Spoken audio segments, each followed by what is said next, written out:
കിടക്കുന്ന യൂട്യൂബ് ചാനലിലേക്ക് എല്ലാവരും സ്വാഗതം. ഇന്ന് ഞാൻ ഇവിടെ മുന്നേറ്റിയിരിക്കുന്നത് ഒരു ആംപ്ലിഫയർ സെറ്റിൻ്റെ ഒരു ടോപ്പിക്ക് പോയാണ്. എൻ്റെ ചാനൽ ഇഷ്ടപ്പെട്ട് സബ്സ്ക്രൈബ് ചെയ്ത് സപ്പോർട്ട് ചെയ്യുക, അഭിപ്രായങ്ങൾ കമൻറ്റ് രേഖപ്പെടുത്തുക. എന്നാൽ നമുക്ക് വീഡിയോ വിട്ട് പോകാം. ഇന്നൊരു ആംപ്ലിഫയർ സെറ്റ് നന്നാക്കാൻ കിട്ടിയിരുന്നു. അപ്പോൾ ഇത് ഏകദേശം നന്നാക്കി വെച്ചതാണ്. അപ്പോൾ ഇതിൻ്റെ ഡീറ്റെയിൽസ് ആണ് ഞാൻ വീഡിയോയിൽ പറയുന്നത്. ഓക്കെ, നമുക്കിത് ഓപ്പൺ ചെയ്ത് നോക്കാം. ഇതിൻ്റെ കംപ്ലൈൻറ്റ് കസ്റ്റമർ പറഞ്ഞത് ഇതൊരു ചാനൽ മിസ്സിങ് ആയിട്ട് മാറ്റി വെച്ചതാണ്. എന്നാൽ കുറേ കഴിഞ്ഞ് എടുത്ത് നോക്കുമ്പോൾ മറ്റേ ചാനലും ഇല്ല, ഇപ്പോഴത്തെ ക്ലിയർ കുറവാണ്. അപ്പോൾ അങ്ങനെ കിട്ടിയതാണ് എനിക്കിത്. അപ്പോൾ ഇതിൽ മെയിനായിട്ട് വരുന്ന ട്രാൻസിസ്റ്റർ 3055 2N 3055 ട്രാൻസിസ്റ്ററാണ് ഇതിൽ വരുന്നത്.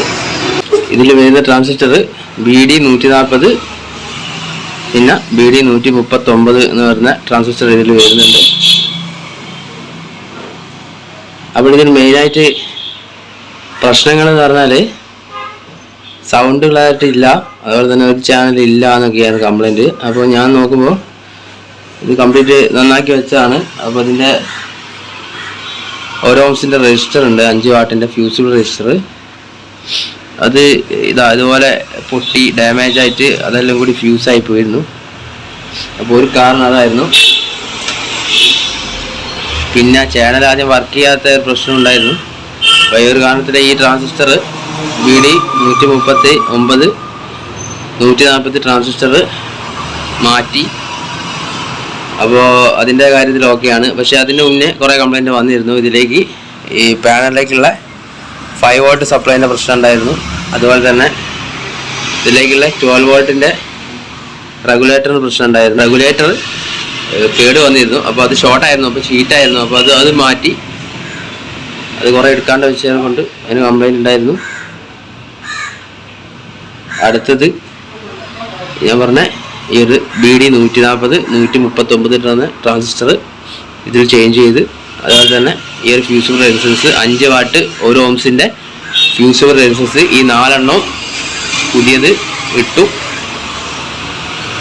അപ്പോൾ ഒരുവിധ ലെഫ്റ്റ് റൈറ്റ് ചാനൽ സോൾവ് ആയി. അതുപോലെ തന്നെ ഇതിൻ്റെ ഈ ട്രാൻസിസ്റ്ററിലേക്കുള്ള ഈ വയർ കണക്ഷനൊക്കെ ചിലത് കട്ടായിരുന്നു, ചില മര്യാദയ്ക്കുള്ള സോൾഡർ അല്ലായിരുന്നു. അപ്പോൾ ഇതൊക്കെ റീകണക്ട് ചെയ്ത് സെറ്റാക്കി. അതുപോലെ തന്നെ അതിൻ്റെ വേറൊന്നും ഉണ്ടായിരുന്നു, ഇത് USB എടുക്കുന്നില്ലായിരുന്നു. അപ്പോൾ USBൻ്റെ ഈ ഒരു പവറിലേക്ക് വരുന്ന ഈ ഒരു കണക്ഷൻ ചെറിയ തകരാറുണ്ടായിരുന്നു ഈ പിന്നിന്.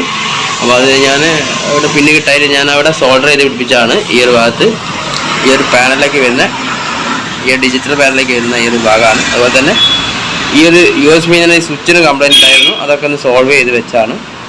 അങ്ങനെ പല കംപ്ലൈൻറ്റ് വന്നു, ഒക്കെ തീർത്ത് വെച്ചു. ഇപ്പോൾ സെറ്റ് ഓക്കെയാണ്. അപ്പോൾ നിങ്ങൾക്കൊന്ന് കാണിച്ചു തന്നാണ്. ഞാൻ ഏകദേശം ഇതിൻ്റെ അകത്ത് എന്നെ വർക്ക് ചെയ്തതെന്ന് പറഞ്ഞു തന്നാണ്. വീഡിയോ അധികം ലെങ്ത് ആക്കാണ്ട് തന്നെ നേരിട്ട് തന്നെ ഒക്കെ പറഞ്ഞു തന്നാണ്. അപ്പോൾ നിങ്ങൾ ഇതിൻ്റെ വോൾട്ടേജ് ഒക്കെ ചെക്ക് ചെയ്യാവുന്നതാണ്. അപ്പോൾ ഇതിൽ റെഗുലേറ്റർ സെക്ഷൻ വരുന്നത് 12 വോൾട്ടിന് ഇതിൽ നിന്ന് 5 വോൾട്ടിലേക്ക് ആക്കുന്ന ഒരു സെക്ഷൻ ഉണ്ട് ഇവിടെ.